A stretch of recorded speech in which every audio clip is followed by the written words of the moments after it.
მე მივიღე გადაწყვეტილება გადავდგე დაკავებული თანამდებობით. როგორც კი მე დავეჯახე კედელს, რაღაც მომენტში მე არ ვიცი რატო ეს კარები გადაიკეტა. მელიას დაკავება აქ არაფერ შუაში არ არის. და ეს ამ ვერსიის გავრცელება რომ გახარია გადადგა მელიას დაკავების გამო ეს არის სიცრუე.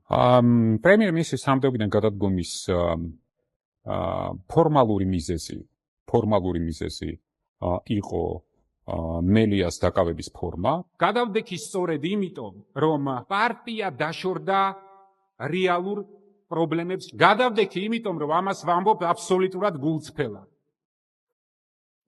რომ კომპრომისების რესურსი იყო ამოწურული იყო, მე მივიღე ის გადაწყვეტილება, რომელიც მივიღე. მე რა თქმა უნდა გადავდგები, რომ მე ამ პოზიტიური როლის შესრულების შესაძლებლობა არ მაქვს, რა თქმა უნდა მე გადავდექი. რა თქმა უნდა იმისთვის, რომ მე ეს პროცესი გამეჩერებინა, მივიღე გადაწყვეტილება გადამდგარიყავი. მე როგორც კი ვნახე, რომ კომპრომისების რესურსი იყო ამოწურული იყო, მე მივიღე ის გადაწყვეტილება, რომელიც მივიღე. ახლა თქვენ როგორ ფიქრობთ? მე იმ დღეს პრემიერის სავარძელში დარჩენა არ შემეძლო? შემეძლო? ამის დღეს ნიკა მელიას როცა გადავდექი ნიკა მელიას ვერა აქ თქვით რომ ეს არ ყოფილაო ჩემი გადადგომის მიზეზი